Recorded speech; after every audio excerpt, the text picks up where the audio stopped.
Welcome in, everybody. It's the PPR Show again, hosted through Fantasy Football Universe. I'm joined with one of my Fantasy Football Universe co-owners, and Jesse Moeller, J Moeller05. How's it going, my man? It is going good. Enjoying this Saturday morning on the West Coast. Got my daughter watching some Danny Go cartoons, so giving myself a little bit of free time. And ready to talk some fun dynasty trades and all sorts of fun stuff with you. See? Yes, sir. So we're going to go over some first-round picks. It's that time of season where they're gaining some value. So we're going to give some ideas on what you can trade them for on this episode of the PPR Show.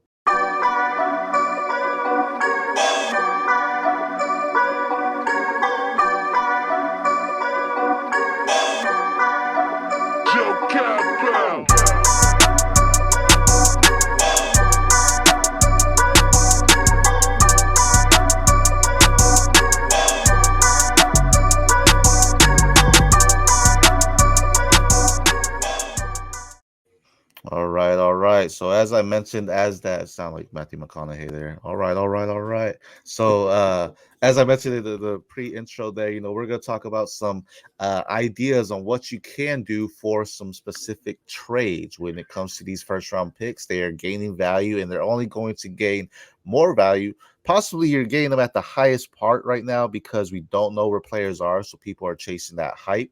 Because once they land in specific spots, that hype might not be there. So let's start off with some fire, and let's go with the 101. Are you trading the 101 for Mahomes? Now, I'm asking this because I actually just posted a poll on X. The 101 and the 25 first for Patrick Mahomes. Is that something that you'd be willing to do? So it's very interesting, right? I guess it depends where the 25 first lands. Because if we're talking about startup value, they are basically a round apart. Mahomes is the 101, 102. The 101 is anywhere from the 110 to the 112 in startup drafts. So that's a pretty substantial gap because once you get outside the top three with like Mahomes, Allen, and then like Stroud or Hurts, there's a kind of a cutoff there. Mm-hmm. Then it's that tier 2 and Caleb, which everyone assumes the 101. Maybe it's Marvin Harrison for you, whoever it is. But that pick itself is incredibly valuable right now. It's already a first-round startup. So they're going to need to be play pretty good to really improve into that top tier, but they have the ability, like even if it's a little bit of an underwhelming season, like you're still going to be a first round startup next year unless they just face plant. So I probably would want more unless like it's like we're almost assured it's the 101 the next year, right? Like the 25 101. Then we're talking because, you see where these startup picks go. It's like a second or third round startup pick. So yeah, I don't mind it in that scenario, but you're just taking on a lot of risk by moving on from Mahomes. And if you're not getting enough like assets in return personally. I mean, Caleb Williams has been compared to the Mahomes of this draft, right? The guy that's just going to go out there and do work. For reference on that poll on X at the PPR, so go follow, go to vote in there. But 106 votes, and it is 48% 101 and I said 25 101. Mm-hmm. But yeah, you don't know what that is. I mean, someone could say, "Oh, I had the 101," and then injuries happen, whatever it may be, and they had the 106. So you never know. Right. 48% said Caleb Williams at 25 101, and then 52 said Patrick Mahomes. Now, earlier in the year, I did trade the 101, a 25 first, JSN, and Cole Kmet for Patrick Mahomes. It is a super flex league, so they're obviously getting Caleb Williams, though. That was, you're giving up some stud guys. I like Cole Kmet. I like JSN in the future as well. So, you have to give the bag for someone like Mahomes. I'm assuming you did that trade before they signed another tight end in Chicago. Is that right? Yeah. This was like as soon as after like the Super Bowl. This was right before even like combine season, all that kind of stuff that I did that. And before even Lockett, even got his deal worked around and stuff like that as well. But then another trade I did because I had this is where like if I had the 101 and in this league I had CJ Stroud and Trevor Lawrence. And so I ended up trading the 101 and 210 for 103 and 108. I think to me that was a smash. I don't have any wide receivers. So now I'm locked in to get Neighbors or Marvin Harrison. Plus 108, I mean, there's a chance, maybe very slim, depending on how many quarterbacks go in the first round, but there's a chance Odunze also gets to 108 as well. So, that's where it's like, in that sense, I would trade back. I think you're more likely to be able to get some draft capital than you are to get an elite quarterback without giving up another first for the 101. 100% with you. And I think the key with all of this is the 101. There's a teardrop after it. So like once you start getting the 102, like there's a tier cutoff and it's a drop off. So if you have the 101, like even if you like nobody wants to trade you whatever, like wait unless you get a deal similar to that where you get 2 top 108 picks and rookies, or you can value them similarly. So say it's like a Jalen Waddle, or like a T Higgins in that range of picks because they're both the 106 108 range. Like you're implementing a player valued in that range, then yeah, go for it. I'm totally fine with that. Right. Hey, you have to try to upgrade what you can. And as I said, these picks are gaining value because what if there's always a what if? What if Caleb Williams slips and something else happens? That we want to say this he's a lock in, but we never know until draft day. But let's move on to the 102 here.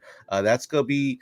Would you? I saw this on X as well. Someone said like to trade CeeDee Lamb for like the 102, or that's how they got. They ended up trading the 102 for like a CeeDee Lamb. That's a smash thing right there. I'm taking CeeDee Lamb over Marvin Harrison and Malik all day, right? Yeah. Like you basically what you're doing is you're minimizing the risk with that move. And you're also getting the upside. We've seen CeeDee Lamb, he was the best wide receiver in football last year for fantasy.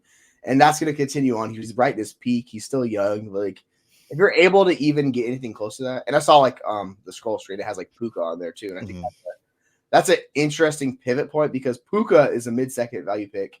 He's not that far behind Lamb if we're looking at startup value. So realistically, yeah, if you do a deal like that where you get the 102, which is, I mean, realistically, they're back-to-back in startup value. So they're both mid-second. Right. Lamb's the 108, 110 range there. So, I mean, I'd happily do that just because it's really hard for Lamb to gain any more value from where he's at. Like, we see Jefferson, he's capped at the 106. Like, no one's going to push him up to the 105, right? So, yeah, if I can do that with a guy who I believe is really good in Puka, then absolutely, yeah. But straight up the 102, that's absolutely smashed all day. Like, all of it. So my thing here is, our guy FF Mad Scientist Aaron St. Dennis does his Dynasty Risers and Fallers, and in that I was with him, and I said Puka is my faller this year. He finished as a top wide receiver, but you play into a lot of things. You have Jamar Chase had a quarterback issue. Jefferson got hurt for a while, and not saying Puka's not a great wide receiver, but I don't see a world where he repeats that based on what guys could get. Now, Jefferson could slide again because of quarterback issues. We could see that happen. But Chase is getting Burrow back. So I think Chase is going to jump back into a top 5 wide receiver there. You could argue Diggs may get even more targets now that they don't have any kind of wide receiver there who Khalil Shakir, So there's opportunities for that to happen. So in that sense, for me, Puka is the sell high here. CeeDee Lamb, I'm not trading the 102 for, or I'm not trading for the 102. But Puka, if someone says, hey, I have the 102 for Puka, for me, I'd gladly take Harrison or Neighbors if you're thinking wide receiver in that position over him there. Yeah, I think you don't have to get player specific. Like this is where the range of outcomes with these guys. If you want to swap in Garrett Wilson, like in that range of outcome, or Amon-Ra St. Brown instead of Puka, if you prefer those guys, then just implement those guys in. But this is like where the startup values and finding similar range players really helps, so we don't get stuck on like say like you're talking about you're lower on Puka. So if you're lower on one guy and you're trying to trade in that range, just go get Garrett Wilson or go test your league mates and see who's willing to move up off of those top like wide receivers. Yeah, I'd probably do Amon-Ra. Garrett Wilson. I love him. I like him a lot, man. But like at the 102, part of me feels I want Marvin Harrison or that. But Garrett Wilson could have a great year. Let's assume Aaron Rodgers is healthy all year. This could be the year where he's a wide receiver 1. So that one's a very juicy pick. Man. I would like to, if I have 102, I'm going to try to see what people think about that. Let's move on, though, to the 103 here.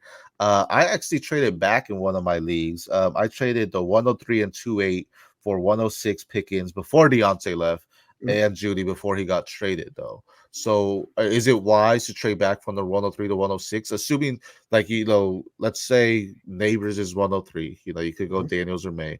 But then I think it means Odunze slides to 106. So are you willing to trade back to gain more in this scenario? Yeah, you know how I feel about Rome. So he's my wide receiver too. I'm higher in consensus than Rome than I am Neighbors. But it's just like you're splitting hairs between these two guys. So that 106, that's part of the same tier for me. So if I go from the 103 back to the 106 and I'm getting an additional asset like Pickens, like we talked about, who has a potential to increase this year's Pittsburgh, be the true wide receiver 1 with Russell Wilson, see how that all goes. Yeah, like I'm fine moving back in this range because it's the same tier. When you're when you're tiering outside of tiers, like we talked about the 101 and dropping down to like, the 102 or the 106, that type of pick, Mhm. like you need a big boost to do that because you're not in the same tier. But if you're going in the same tier, like this Mhm. is the same tier picks for me all day. Like I'll take that all day. Just be like, all right, thank you for the pickings. Enjoy the other Right. pick. I don't care about it. Yeah. So like that's how I view it.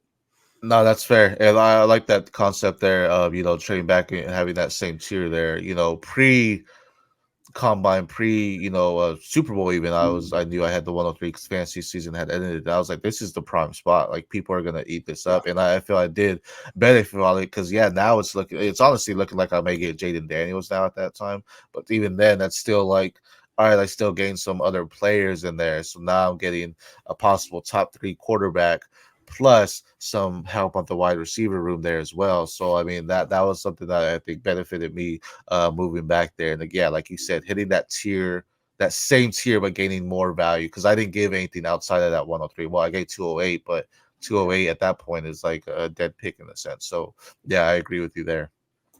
Now 104, this is where it gets interesting, and I have something here. Would you give Herbert or Love for the 104, or is that too little? So yeah, I have those guys both significantly above the 104. I know they're good quarterbacks and I know what I'm getting with those guys. So I would not like you would have to come up like for me personally, you got to give me a 104 plus to consider this to get into that elite range of quarterbacks because those are the quarterback range we're talking about. We're talking about Daniels, we're talking about May. I like those guys a lot. And I've gone back and forth with my rankings, but the things with quarterbacks is the long shelf life of those guys. I'm not super worried if some guy's 25 years old or 27 years old, as opposed to guys that are 22, 23. Now, there is rushing upside with Daniel specifically, and May to a point, where if you want to say they hit their ceiling outcomes, go for it. I think you're just taking on a lot of risk by doing this, and Right. sometimes it's more risk management as well. Okay, so personally, yeah, I'll take the quarterbacks in Superflex for sure over the 104 pick. Do you think when you say add more, like is it adding a second, or you're looking to add a late first, or like a maybe let's say Derek Carr, or even what if Aaron Rodgers? Yeah, because Herbert's still a first round startup pick. The 104 is like a mid third level startup pick. So Mhm. you need to like make up that difference. And like you'll notice a lot of times I reference startup picks. That's where my values come in as a manager. Like I'm treating these guys as where would they go in a startup? Like where are they at? So like if we're in a startup, where does the 104 go? If it goes at like the middle of the third and you see Herbert go at the 108, like Mhm. that's a significant drop in value, right? So if you Right. can take the 104 and turn it into one of those guys, like I would happily do that. And like Jordan Love's creeping into the early second round startup picks right now too. So he's very much closing the gap on Herbert, and like it wouldn't shock me at all this time next year if he's above Herbert. To tell you the truth. Yeah, I mean, I think if it's this QB5, and we may see a whole different Herbert. I mean, you may see something more like a JJ McCarthy at Michigan for Herbert this season, where he's passing less, but he's still being more effective. He might be better in completion percentage, or better in just getting the ball out, with his accuracy and everything like that. But at the same time, the yards could be there, but then he's not really getting as many attempts. He's throwing for like 20 times a game instead of 40, 50, if that be the case. So it'll be interesting to see what happens with Herbert. Um, the 104 becomes interesting too because it depends. This quarterback class has been up and down. People are saying, "Oh, it's greatest quarterback class we've seen in some time." Then people are starting to fall off of them. As I mentioned, these picks are gaining value. Like right now, you're trading the hype, and the hype is worth more than where the landing spots become. The landing spot could boost someone, but it could easily hurt someone as well if they don't build around it. Like let's say the Patriots get Jaden Daniels and they don't get any wide receivers in this draft in a deep wide receiver class. And it's like, I don't know what I want to do here because what they Right. re-signed Kendrick Bourne, right? So it becomes a lot interesting because it's like at that point his value may decrease more so than what it is right now as well. Um, Now, Bowers, we talk about Bowers. I know Odunze would be higher than Bowers here, but pre all our mock drafts and all that, we had Bowers going as like a 105 here. So would you trade Bowers for or LaPorta or McBride for the 105? So it depends what's there and what you're looking for. Like that is if you want to go and take the greatest tight end prospect of all time, sure. But like where we're at right now is we have no idea where he's going to end up, and this is the hardest part with Bowers to me is the insulation is there with the pick and who he is. It's just I don't know the ceiling outcome, and it's really hard to project it.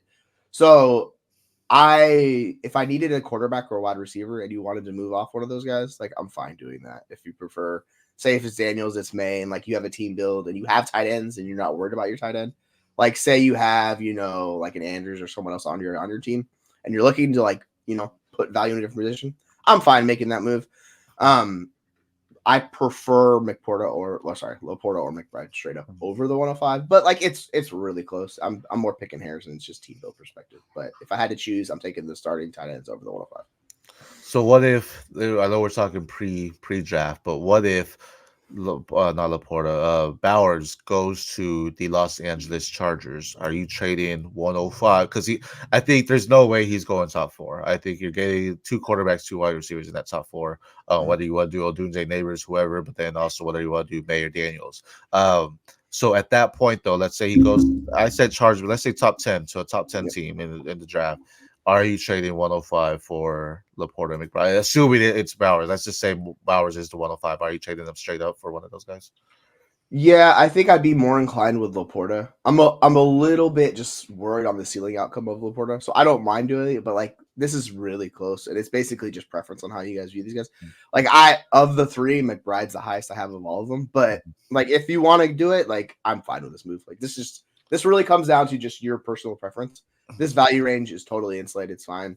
All these guys should be good long term. Like they're set up. LaPorta has, Amon-Ra. He has Gibbs. He has competition, but he's really good last year. McBride has minimal competition. It's whatever wide receiver they bring in.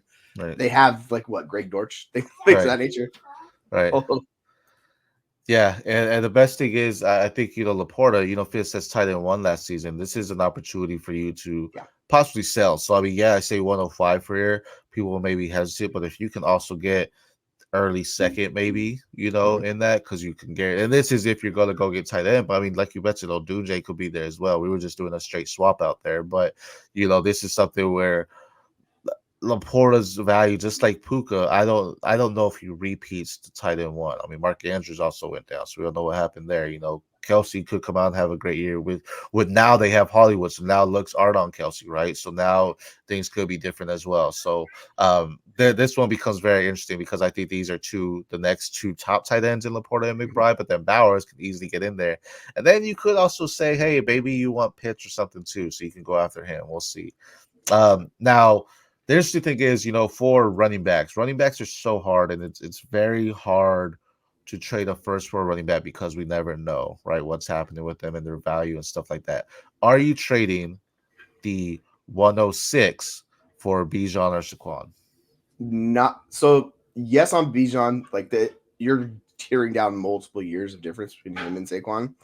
Bijan's still entering that prime age where he has years to go and he will be insulated. Even if he gets he loses the entire season, he's still going to be a second, third round starter pick at the latest. The interesting thing with Saquon is he's already diminished from a value perspective. So you're paying for production, you're not paying for value. So I would have a much harder time paying for Saquon than Bijan. But yeah, I have Bijan above the 106. I would take Bijan for sure, 100%.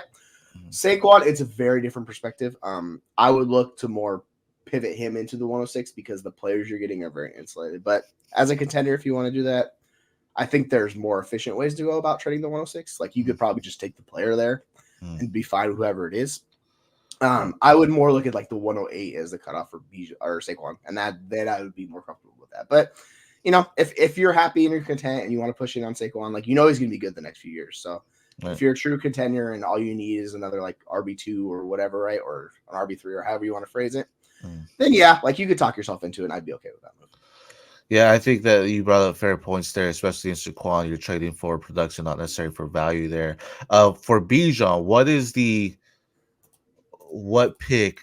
So 106, go down back to 101. What pick are you not trading straight up for Bijan? I'm not doing the 101. I would entertain anything else past that. So 102, I would be fine entertaining that.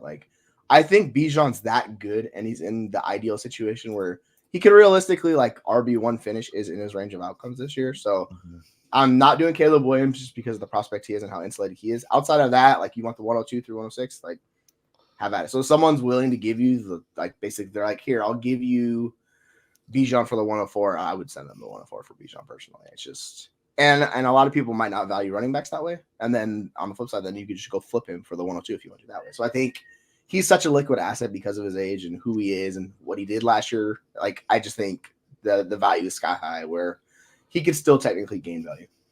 I think 102 and 103 I would do straight up. If I had Bijan, I would probably do Mhm. straight up. Like, all right, I'll take him, especially if I need wide receivers. Yeah. 104 through 106, I think I would ask for a second, but like an early second at that point for him if I'm trading. I wouldn't do that necessarily straight up for him. Yeah. Saquon, go ahead.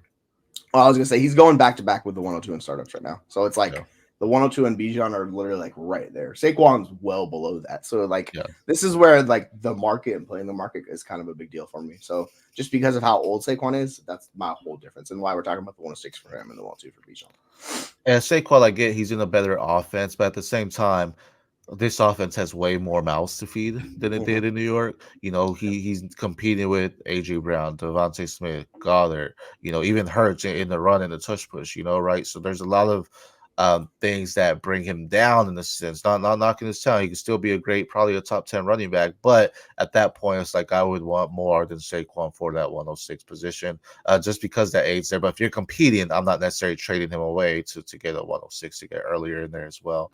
Now 107, we're getting towards a teardrop. This is possibly where we might see the first teardrop if you say Bowers is possibly here, even the next quarterback or whatever. Are you doing Olave for the 107 here?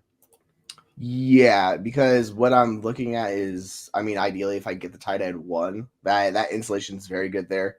I struggle with Olave's situation, and this is the thing. I think he's a very good wide receiver, and he's done a really good. It's just when you're attached to Derek Carr and you are more of a deep threat downfield specialist, like it really does not work very well. And the fact New Orleans could technically draft another wide receiver this year because they have a glaring need there on offense. Like that's another position they got to fill.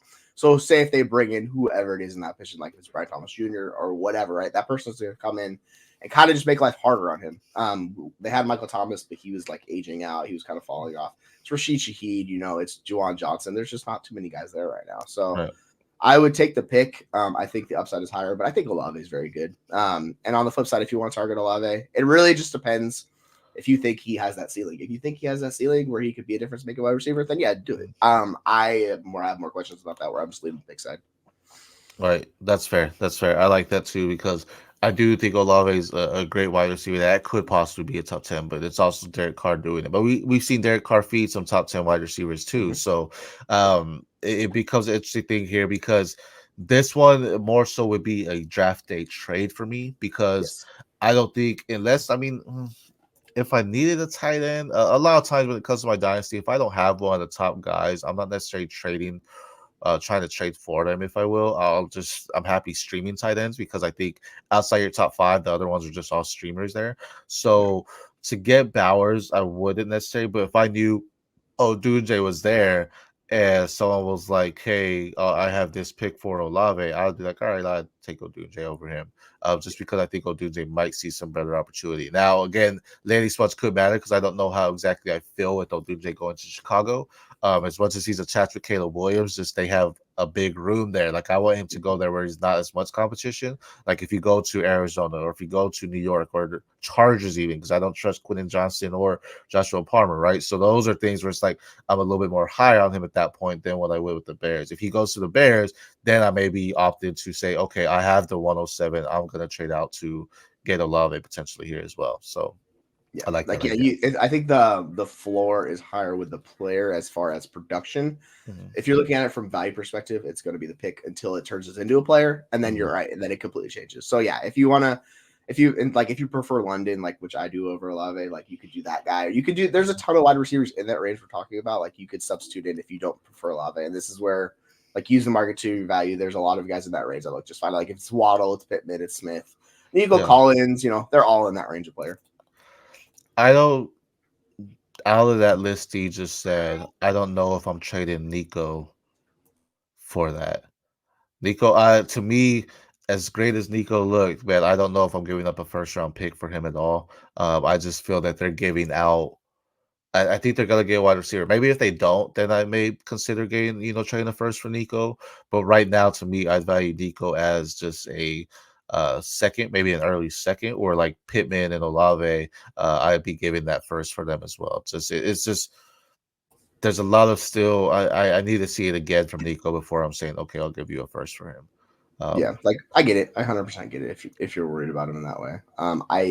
I have tanked Dell above Nico, but mhm, like I think the way I'm looking at it is they're attached to CJ Stroud and they're going to mhm, be very good for a very long time. I know there's some concerns about potentially them bringing another like a wide receiver in that offense, but that roster is really good right now. So yeah. they're just going to take BPA. So I'm curious to see what they do in the draft and how it affects those guys. Mhm, But yeah, I mean they're entering their prime age. Both guys are going to be 25 this upcoming season. So like it's mhm. just I think it's wheels up for either one of them personally. But yeah, if you don't like it, like we talked about, there's a ton of guys you like. Like you know, I know we've talked about this on the FFE. Like I'm way higher on London than most of the guys on our channel. Mhm, Like I know mhm. Aaron doesn't want him at all. Like London's the guy of this group that I'm personally targeting. Yeah. And Nico, I love how you said attached with Stroud. See, some people don't take that into value, or sometimes you gain value based on who their quarterback is, Mhm. right? And sometimes you have to think about that because let's say Texans don't re-sign Nico, you just lost everything potentially. So what if he goes somewhere like let's just say New Orleans? It's like you just went down, regardless of the wide receiver is, you just went down. Like I feel AJ Brown's value went up when he went to the Eagles, versus the Mhm. Titans. So it's like you have to be aware of those situations, especially I don't know Nico's contract situation, but especially be aware of their contract years because if it's a contract year, be like, hey, this may be a time to sell as high as I can right now because it could go down later in the draft for me or later in the career for me as well. Um, this was no pun intended because the Falcons do have the 108 and next pick. I said super flex leagues. Does the 108 equal Kirk Cousins? For me, no, just because like you're paying for a very old quarterback who I've like actually the first piece I ever wrote was on Kirk Cousins and how undervalued he was because he's a consistent mid to like back end QB1. I don't want to give the 108 for Kirk Cousins. I think there's more efficient ways to get similar production. Like he's 36 years old. We don't know how long his window is. And if you're gonna pay for a short term window, like why not just go get Aaron Rodgers, like way like half the price of that? I Mhm, think that's a way better way to do about doing that. Or the 108, like that's still the cutoff where Odunze, like JJ McCarthy, one of those guys that's falling in that range where I'm much more confident in the value installation with them. Because if Kirk struggles this year, like that value is immediately gonna fall off because he's still coming off the Achilles. We don't know, and it's as promising as it all sounds right there, there's still a lot of question marks. Like, is he going to be back to being the guy he was? I just think there's a more efficient way to do that. So I would take the 108 over Kirk Cousins. Where do you kind of lean on these two? Yeah, no, I agree. You hit some key points, and with Kirk Cousins too, I don't think the you can sell him right now based on going to a team, but his best value may come in season after he throws for like a 4 touchdown, 380-yard game or something like that, right? And Yeah. or if he does it for multiple weeks where he's just throwing 2, 3 touchdowns and no interceptions and over 300 yards each week, and it's like, hey, you go to a competing team. Assuming even if you, I mean, if you're competing, maybe not, but if you're not and you just keep losing, you go to a competing team and say, hey, I'll trade you for a first next year. Because when it comes to Kirk Cousins, Russell Wilson, even what's it called, Aaron Rodgers, you mentioned all these guys. Yes, that age does play a factor, and it doesn't matter what's happening each year when it comes to the offseason. We're asking, are they coming back? Are they Yeah. coming back? And then they lose that value, even if they say they are. Then the trying to trade them, you're asking, well, do I only have 1 year of production from them, or do I have it multiple? Kirk Cousins is coming off an injury as well.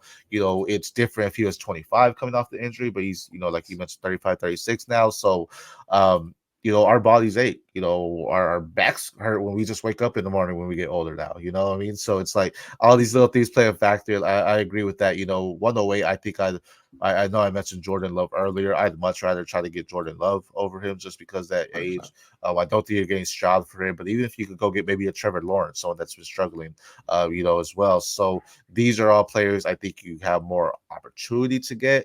Now, if you can trade 108 and get Kirk Cousins and let's say maybe like an Evan Ingram if you need a tight end, possibly.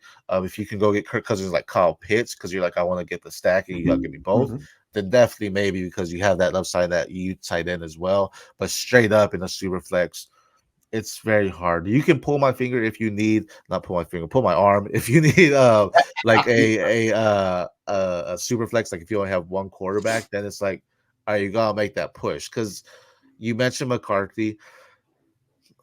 it 108 becomes that part where like it might be more of a draft day trade, but again, you're building that the hype is right now because people are speculating, doing mocks like, oh, this person's gonna fall to me, right? And if they don't, all that just goes away. They're just like, I don't like any of these players now because my guy didn't fall to me. So that's where that value comes in for a guy like that.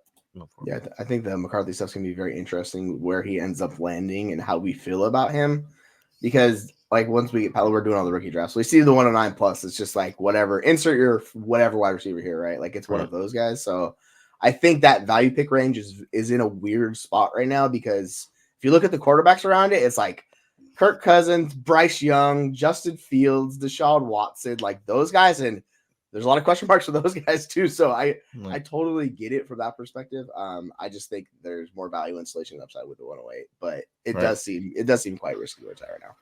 And these picks now, I will say right now, as mentioned, the hype. If we have 5 quarterbacks go in the top 15, that means we have McCarthy go, let's say Vikings 11, and then we have Penix go 12 to Denver. If we have 5 go in that top 15, top 12 picks, then that becomes more value because then I'm assuming 5 quarterbacks are going in the first 8 picks, and then you have 3 possible wide receivers and even a tight end. You could rotate between those guys. So then it becomes a little bit more interesting, and now you have some even more value because you're like, hey, this is a quarterback possibly here at 108. Where now we're just playing, is it a quarterback or is it a wide receiver? We don't know what's going on here. But I mean, would you take, let's say, if Penix goes to Denver, would you take him over Cousins? I got some real concerns about Penix as far as like a long-term starter. So I would like that's basically talking 109 range, and it's like, man, I'm more into that just because the players that are going there. Like you could talk me into that. Like I would need to be a certified contender to do this consideration. Because if you're not, like I don't know why you would be buying into Cousins. I think that's just the way to kill yourself immediately long term with dynasty. So yeah, if I'm a contender and I have the 109 and like say I have like Mahomes and then I have just kind of Baker Mayfields of the world and whatnot. Sure, I'm fine going that route to kind of insulate my team. If you do need a quarterback and you don't trust them like that's okay with me. Yeah, the benefit is I do think Kirk Cousins has a better season than Penix and Denver would. Just the weapons Kirk Cousins has. I mean, we know he had in Minnesota, but this is a great room as well. So Penix and Denver, just that sounds like such a bad pairing because the skill position players there are absolutely terrifying. So they would need to build that room up because man, I don't know who he'd be throwing to. It'd be like Sutton and Mims. Yeah, it's not great. I'm not I'm not a Mims guy. So Greg Dulix and Javante, so yeah, it could be rough. I think I'd be more into Denver going Bo Nix in the second than getting a quarterback at that 12 pick. But you mentioned 109, so let's get to that. Is this an area, because you talked about wide receivers, is this an area where you're trying to get one of the vet wide receivers here for the 109?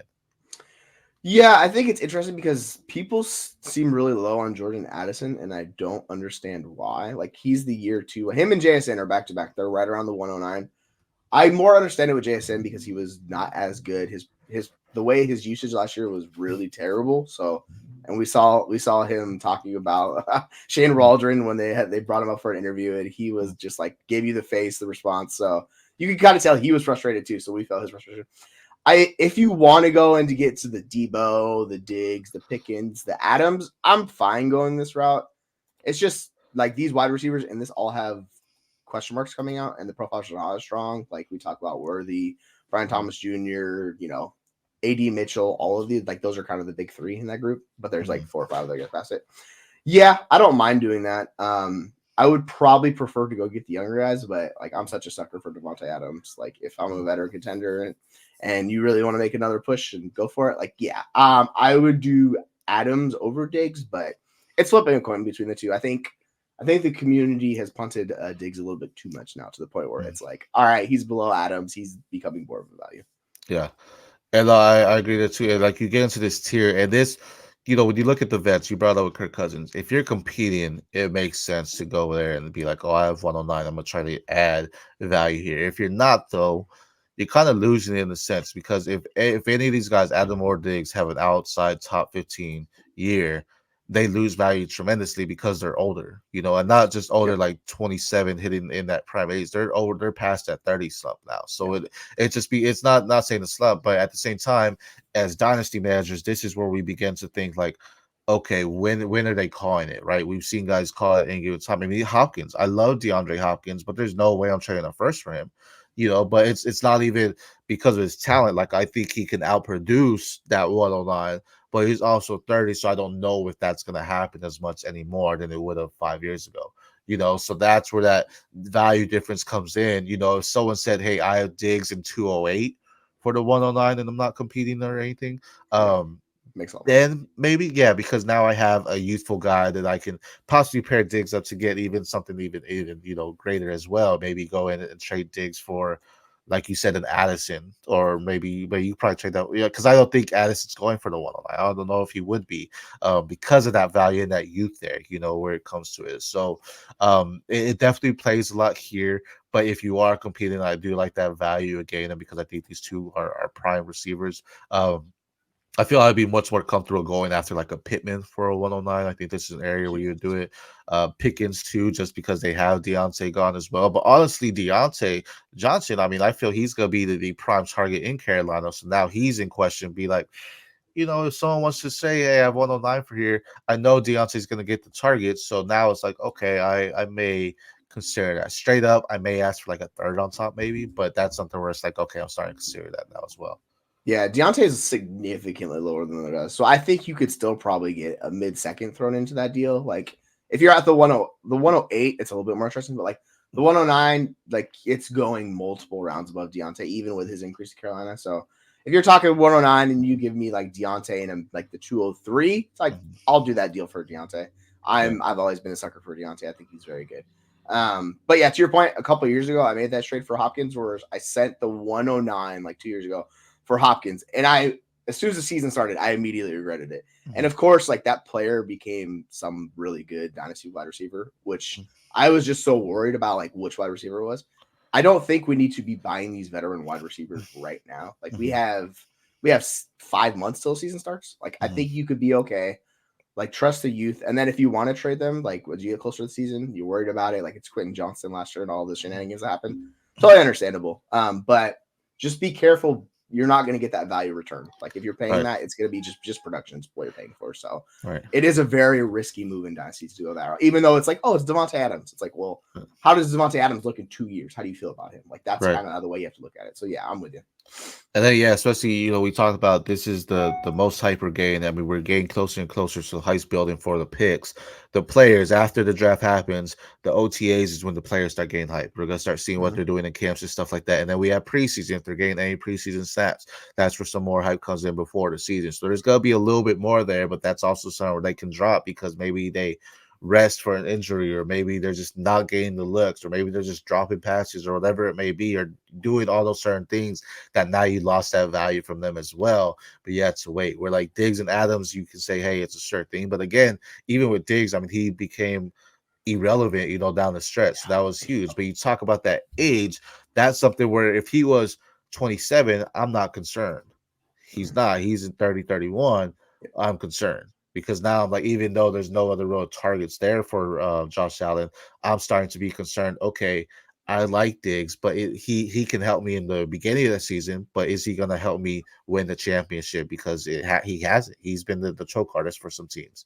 Right, and we're really bad at projecting in general volume for players outside of the Mhm. elite guys. Like we know what CeeDee Lamb's going to do, we know what Jamar Chase, like we know the elite guys are going to do. Once we get into like kind of the guys later on, we're really bad at projecting because we don't know how these rosters are fully going to shake out. There's a long way to go. So as someone with youth on your squad, like you can buy into uncertainty. Like if Right. someone doesn't value the 109, and it might seem like you're like, oh man, it's going to suck losing Adams or whatever. It's like Right. yes, but the upside attached to the 109 far outweighs anything that wide receivers are going to do for you. Right. And you talk about injuries too. If Adam goes down, just let's say just for 2 weeks, You're good. that hurts your stock drastic because now people are like, well, he was hurt this year, whatever it may be. Or if like Ojunje went down for 2 weeks, you still have value because it's like, oh, he's what 23, 22, or whatever it may be. Yep. Um, so now let's go into the 110 though. We talked about some running backs earlier. Is this an area where you're trading for a veteran running back, excuse me, like Josh Jacobs, Henry, or even like a Joe Mixon? So Jacobs is the one because he's youngest. I don't think you really need to give a late first for Mixon or Henry at this point. Like I think the way we value running backs is so year to year with like even these older guys. I don't think you need to do that. So I think you could get them for cheaper. If you want to do like I did Henry, what did I do? I did like a mid second and like it was some player, it was Pop Douglas. So I did that for Derrick Henry and I got Derrick Henry in the league. I think Mixon you could do the 202 range. I really don't think you need to give a first for these guys. I think it's much easier to go find like if you want to go into Saquon, I think it's easier to get him with the 110 like then we talked about with him and Bijan. Like I think if someone's lower on him, and this is where roster construction comes in, you look at a team and they're like they have these older vets and they don't have much else. You're like, all right, they don't value this guy because he's wasted on their roster. See what they're asking for. I don't think you need to give them a 110. I really don't. But if you wanted to, sure, but it's the same thing with wide receivers. Like you're just giving up value by going this route. So just be very careful buying in Derrick Henry or one of those guys. We saw Kyle Yates did this post like a couple of years ago where he gave like the 110 for Allen Robinson. Immediately was roasted and has been like a talking point for 2 years because people are like, you killed yourself from value. So just be very careful on these running backs because it can be over before we know it. Like, and the dude could be out of the league. So just, Right. I personally would not want to do it. That's where it comes in with running backs. I mean, just they take so much physical beating towards their bodies, so it becomes harder. But you mentioned Josh Jacobs, possibly because that youth. What about Najee Harris? No, because I don't see the upside because Jalen Warren's there. And like we saw last year, like it's just so frustrating rostering these guys. And I get it. They're going to run it a ton. They ran it a ton last year. They're going to run it again. Sure. It's just Arthur Smith loves to distribute the ball amongst players. He's never like he's had Derrick Henry. So like obviously Najee Harris is not Derrick Henry, right? Mm-hmm. And there was no real competition for Derrick Henry. It was like the guy from New England that came there, Deion Lewis. And then they like discarded Deion Lewis. And like, oh, we have one of the greatest running backs of all time. Let's feed him 350 carries. I don't see a range of outcomes where he gets that type of usage. Like the only way I could talk myself into Najee Harris for that price is if I found a way to project him to be an elite, like top 5 running back. And I just, with that offense of Russell Wilson, I have serious questions if like that's even his range of outcomes. I think he's more likely just a solid RB2 for you. And I was just trying to think off the top. Right now, I think Jonathan Taylor, Travis Etienne, Bijan Robinson, Saquon, Jacobs, Gibbs. I think off the top, those are the ones I'm comfortable giving the first 4. Saquon in the late first, I would probably give a 110 for Saquon. If so, let me sprinkle a late second. I can argue that as well. Say okay, but off top, those are guys I think right now that I would give a first 4 straight up to say, here you go. This is what I am, competing or not. I just think they still have some more upside for them. But I think their value may be higher as well. Where you'd have to give significantly a lot. Be it Jonathan Taylor might be buy low right now just because he's been hurt and all that kind of stuff where like everyone else has increased value. So if I can give the 110 for someone like JT, I would definitely go do that as well. Yeah. I think Kyron's actually the most interesting of those young guys because he has no draft capital. Like there's no real payment from the team perspective.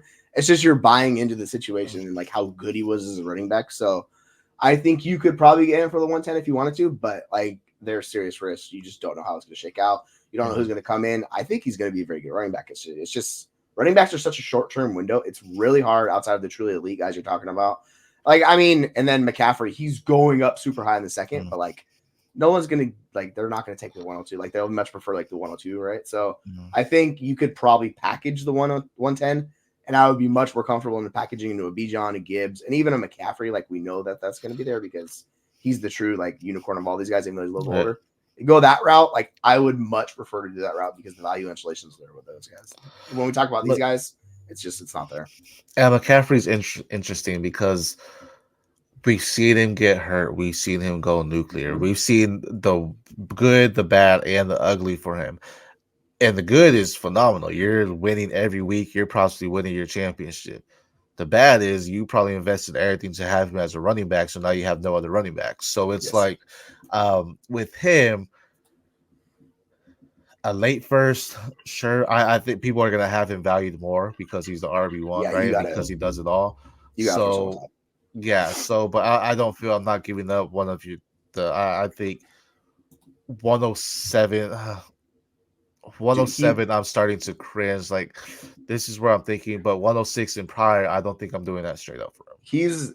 He's such a hard guy for contenders to get rid of because he gives you like the greatest like advantage over replacement over anybody in like NFL. Like I know we talk about Allen and Hurts and those guys. Like there's guys close to them. No one touches what McCaffrey does. Like for positional weight, like he's just such an advantage and a cheat code. Like I traded him away last year for like London, a first, Dulcich, and something else, and I threw in a third, so it was like McCaffrey and that, and like I was killing myself. I hated that deal because I still ended up winning the league, so luckily I got lucky with that. But man, watching McCaffrey go nuclear was just so painful. And like we look at value perspective now, like he's still above London, but like realistically, like I would be like, okay. I tried to do in the offseason, I tried to get London plus a first for McCaffrey before the situation. Before they got Kirk Cousins, it obviously did not work out. So I'm like, well, I'm just probably just going to ride McCaffrey in the sunset in a couple of these leagues just because it's so hard to trade him for like both sides. And then, paying the premium price because he's older too. With a player like that, you have to everyone has their own value. So if we're in the league together, you value him differently than like I may be being like, man, I'm giving you, the moon for McCaffrey. You be like, well, I want the sun, whatever. Exactly. We have our different values, but with a player like him, especially if you're like, all right, my team's getting older, maybe I should try to get some youthful guys. You have to consider, okay, what is something that's fair? Like you have to say, okay, you have to overpay, but at the same time, you have to be like, all right, where is something I can find some neutral ground to get him? Because if you can go out and trade McCaffrey for, let's just say, Josh Jacobs and 108, I'd probably do that because I think you get some good value there. And I think Jacobs could be a top 10 running back this season. That you're losing because McCaffrey's still a top 5 possibly, but at the same time, it's like Jacobs has a couple years on McCaffrey, so you may get something there. And Green Bay seems to be invested into him. But McCaffrey, I mean, if he was still in Carolina, I think it becomes easier. But because he's in San Francisco, because that offense is built to make these running backs shine, there's a lot more value there for him. The thing is with him, there's gonna be a time, and I feel it's because we've seen it that the wheels just maybe he's just done like that. And that's just for most running backs. We're Derrick Henry is an outlier, you can say, right? Because it's like every year you're seeing it this year with the Ravens, he's about to just go bananas, with the team. There's a time though for running backs where it's just they just hit a wall more so than your wide receivers, more so than your quarterbacks. They just hit a complete wall and then drop off. And so the question comes, does McCaffrey do that? And do you try to capitalize on that? Or as you mentioned, he's a player where I feel a lot of teams at this point are like, I just need to write him out, and do whatever I can to he's my win now window. So you got to do that. For sure. I think this is kind of what we were talking about with Kelce 2 years ago. It's like at some point it's going to diminish. And are you okay pivoting off and like getting the asset inside yourself? Or are you just going to ride the production? And I think we probably have this year, maybe next year. I don't know. At some point, it's going to kind of just start crumbling with McCaffrey. We've already seen it a little bit with Saquon, even though he's younger. We saw with Eckler, the wheels just absolutely fell off, right? Where it's like, all right, Eckler was this elite guy. Now he's just worthless in Dynasty. And we've seen it kind of like this last year with Kelce. He was not the same level of player. Like he was still very good, but he had that stretch of the season where like, oh no, he's cooked. And it's like everyone's like, I don't want him. So if you have McCaffrey, you have to understand at some point you just got to accept like if you hold him, like you're giving up value, but at the same point, like he could win you another championship this year. So and that's what it comes down to. He's the player I struggle with the most in Dynasty. Yeah, for sure. I agree. And you actually led us into a great transition because you mentioned a guy we're going to talk about next, and that's Travis Kelce here, though. Is he still worth the first round pick? Like he's in that range. Sorry. I don't want to give up a first round pick for Kelce. I probably would not at this point. What I would be much more comfortable with is playing the price of a late round value. So like the 111. So players in that range, like I would be fine. Like if we talk about Kirk Cousins. If you had a bunch of quarterbacks and you need a tight end, like I'd be fine pivoting off Kirk Cousins into Kelce or any one of these like late first valued players like Jaden Reed, Josh Jacobs, Rashad White, all of these guys kind of with question marks that are not fully insulated and their production profile is not the best in the world. I'm fine doing that. The issue is like the first round insulation of the pick is more assured, even though the players right now that are going that range, we're all kind of like, it's not great. So it's just, I would not want to give up that pick for Kelce. But if we were talking Kelce plus something for the 111 plus something else, like Like you could talk me into it, but I would need some youth coming back my way if I was giving up, and going into Kelce like that. Like I got it insulated just besides the pick too, just because he's what 34, 35. Like it's I don't know how much longer he play. We talk about it like he probably retires next year, so it's a 1 year window. Like I have a hard time paying for him. He could still be retiring this year. His brother retired. Yeah. He's enjoying his time out, vacation with his boo and stuff like that. So, there could be opportunity for him to retire this year. Now, with that, I mean, let's assume 111 gets you Buffalo's wide receiver. Buffalo gets a wide receiver. Let's say Franklin, or let's say even Brian Thomas Jr. or Wardy or Donnie. Does that make it where it's like, okay, straight up, because you know what that pick is now, are you trading like Kelce for that? This becomes a competing team because I'd much rather go after I'd much rather go after like a Mark Andrews than a Travis Kelce at this point. I'd much rather go after Evan Ingram. I think is interesting. I don't know if I'm giving up a first for Evan Ingram. I know he was a top 5 tight end last year, but he's just interesting because there's so many targets there for him as well. So it becomes kind of a slippery slope because Kelce is still an elite prospect. As long as he's tied to Mahomes, he's still an elite prospect. I don't care how many weapons go there. We saw him do work with Tyreek Hill, who's better than any weapon they have right now, outside of Kelce now. But it's like, so I don't know where that's at. But if Buffalo's wide receiver is there, are you giving that straight up for Kelce if someone wants it? Like if it's, I mean, I'd probably just ride out the young player and see how it goes. But yeah, it's a more of a discussion. Like I get it because people are worried about with Diggs. They'll be like, "Oh no, what's the upside?" But like we've seen it with Diggs, like people are starting to question him as well. So there is room for whatever that wide receiver is, whoever like insert whatever player we're talking about. Mm-hmm. Like they can produce and they can be very good. So I just think, yeah, you're not going to win the production. Like Kelce's still going to be a good producer. Like he's still going to outproduce. It's just the more the value insulation, and I still don't think I would. But like you can talk yourself into that. I think. Honestly, the easiest pivot is just straight into Hawkinson because he's not playing for this year. So if you had Kelce and you're worried about, the insulation of tight end, just go get Hawkinson because still people don't like this guy. They think he's bad for some reason, even though what he does is just continually puts up good stats. So I think he's a good pivot from Kelce personally. I think it's a lot easier of a pivot than like the late first or whatever. Yeah, Caucus is one of those guys that I'd be happy. I mean, I think he's one of your top 5 tight ends there right now, so that's good. But I brought up like Evan Ingram and Kittle, and this is where going into this next pick, the final pick of the first round. What is that worth? Is it a top 20 wide receiver, or is it Evan Ingram or Kittle, or is it now we're getting to like this friends where we're thinking top 30ish wide receiver and stuff like that? Yeah, I think this is all going to come down to personal values because. We get it as the farther we get into dynasty rankings, the more spread out and then more it can vary based on people. So you kind of have to know your league, know your player. Yeah, if I'm giving it up, I'm shooting for a at worst case top 24 wide receiver, like a wide receiver 2. I mean, if you want to do the Evan Ingram and George Kittle thing, like it's fine. I think we've seen it. Like it just Kittle's capped. Ingram just put up a monster year, but it was still like tight end 3. Like that was his monster year. So we know. Neither one of those guys is likely to be the tight end 1. It's just not in their range of outcomes. So I don't want to buy into those old guys because you're not. The hard part is once you buy into them is trying to resell them. Mm-hmm. So like if you're buying into them, you have to accept the sunk cost of like, all right, I give this up. I'm not going to be able to resell them for that. The way you do it is you pivot into players that are younger. So like if I say I made this trade, right, and I bought into the George Kittle or Evan Ingram, what you do is you trade into someone that's a little bit younger, like a Debo or Christian Watson, enter Deontay Johnson, whoever it is that's undervalued, right? Mm-hmm. And hopefully they gain value next year, and then you can pivot that back into the first. Like I think it's a much easier way to go. But if you just kind of got to ride them otherwise, because like people, if someone comes to me with like George Kittle for the 110 or 111, I'd be like, nah, dude, I really don't want to pay that right now. I don't need to pay that, so I'm just gonna not do that. So yeah, personally, no, but like I get it. Like this is where we struggle with the lack of the player values and the insulation in the picks because it's a giant tier we talk about. It's like 205 for me. Like it's a massive tier. So yeah, it's just kind of hard with these guys. You mentioned, going, into younger guys, it's playing chess, not checkers, right? You're not playing just to go get the king. You're playing to take out the queen so you can get the king there. And so getting those guys to gain value, it could hurt you. You can make the wrong move and hurt you drastically.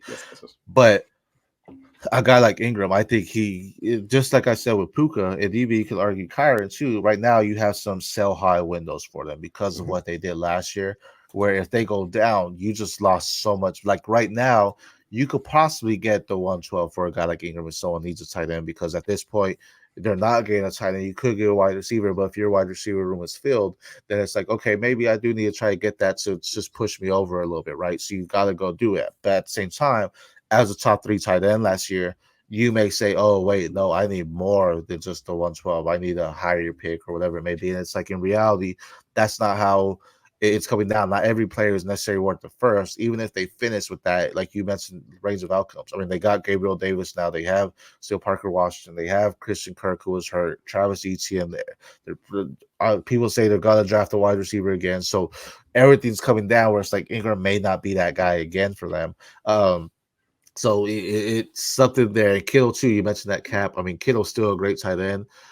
112. Mm, I think I like Adonai, Adonai Mitchell, or even Lavin Conkey a little bit more than him because that young age. Kittle's a great tight end, but he's where he was a guaranteed starter for me. I think he's more of a streamer now. I think you're putting him in with Dalton Kincaid, Evan Ingram, even a trying to think CJ, not CJ Stroud, Dalton Schultz, possibly like just a guy that string that you can say, okay, he's gonna have a good week, but I don't expect him necessarily every week because there's other mouths to feed around them as well. 112 becomes interesting. I think when it comes to the players, if you can get a solid wide receiver too, I would do that just because the production's there. Like if you can go out there and get, I I wouldn't trade Keenan Allen. I wouldn't give Keenan. I wouldn't do Keenan Allen for 112 just because that age is there. We talked about that age dip a little bit, but if someone's like, "Oh, I'll give DJ Moore for this plus a second," I would go do that. If you can say this is where it might say okay for me for Nico, if I had it, I'd be like, maybe possibly because I need love Nico's tied in with Stroud there, like you mentioned, having him tied with that quarterback. 112 for Hollywood, I would possibly do that as well. And then you can even argue for me with Rashee Rice. I may think, okay, Yes. Rashee Rice may do it as well. So this is where you're now looking at it where a solid wide receiver two. I don't think you're getting the upper echelon wide receivers, but that next pick down. Like I don't think Pittman or Ayuk is going for 112, but the next tier of guys you can go in, I think is where you're trying to look at. Yeah, 100%. And this is where it just comes down to a lot of times we'll pick guys that we value in a range. Like there's about 5 to 10 wide receivers in that range of the 112. It's really about finding the guy you trust, not just the production, but the value installation. So whoever that guy that has both of those, like that should be a guy you target because we're wrong about this all the time, man. You look at the picks in the 112 range. Last year specifically was the weirdest year because we had a lot of guys hit in that second and third round range that don't normally hit. So it kind of skew off values. Where that 112 we're looking at, and it was like, ooh, we kind of missed on a few of those guys, right? It was like the Mingos of the world and stuff of that nature. So you just have to be very careful sometimes with these guys. And if you're just be comfortable with whatever your trade is, try to insulate yourself as much as you can. So if you're buying into these wide receiver twos, as long as they're not like, 30 plus, if they're in the 26, 27 range, you still have some years where you can like resell them off for a decent price. So usually that's the way to go, but you might be giving up a little bit of production in the meantime too. So you kind of have to weigh both pros and cons of it. Right. No, 100% agree. And you mentioned that the years are skewed. People are jumping on Jefferson and they're like, oh, rookie wide receivers. This is crazy. I want to buy all the rookie wide receivers. Chase came out. Yeah, I still want to buy him. Then we had Puka. But you mentioned Puka was a later pick as well. So that's the beauty of the drafts. Every year is different. In the year, did Waddle came out with Chase, I think? I can't remember when Waddle came out. A couple I years think ago, he's the year before. No, year no, you're before. right. He came out same year. Yeah, same year. So that year though, Waddle went at the 112, and that year Waddle had great production, so that was great value there. But he hasn't had that same production now that they have Hill. Hill came out and co-signed him, said Waddle was shit. He's gonna be faster than me, so that's great. You have that there, but now it's like, okay, that was great value at that point, and now you could be trying to chase that. But now we have guys like Puka, where it's like maybe I don't want these first because the guys are coming in the second, and it comes every year where you have outliers that make a difference, but that doesn't mean it's going to be the same every single year. So you have to be aware about that and saying, hey, I'm going to keep the 112 because Jalen Waddle went this year. I know I can get someone that's like Jalen Waddle. No, not necessarily. Talents are different. Oh, I have a third or fourth round pick. I'm going to go ahead and hug them all just so I can make sure I grab a Puka. No, that's the values are different. You're not necessarily Yeah. doing that, right? I mean, there was one year I had Amon Ra at 203, but that doesn't mean every year 203 I'm getting Amon Ra, Dude, I'm right? still so mad about that. Like So I missed him on 204. The guy would not give me the pick to the 203. It's fucking yeah. Amon Ra. I couldn't trade up, and he takes him, and I go, God damn it! And I forget who I took, but they just don't exist anymore. I was like, oh man, still Hopkins to this day. Yeah, same in my league too. A guy had 204, and he was like, "I'll never forget that, bro. You took Amon Ra from me." And I was like, I was saying all year that Amon Ra was my guy, and I took him when he fell to me. So that's what it is. No, that's all we're gonna talk about for a PPR. So here today is just going over these picks here. You know, for Jesse, for the Fantasy Football Universe, Aaron St. Dennis, and even Jeremy Solman. This is the PPR. So until next time, keep an eye out for us on draft day. We're gonna be drafting some content.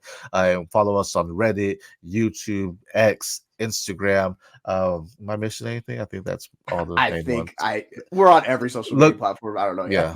Look everywhere. The Fantasy Football Universe. Chances are we're on there. Go find us. We're another Talk Fantasy Football. Follow Jesse at JMoeller05 on X. Me, the PPR Show. Until next time, peace.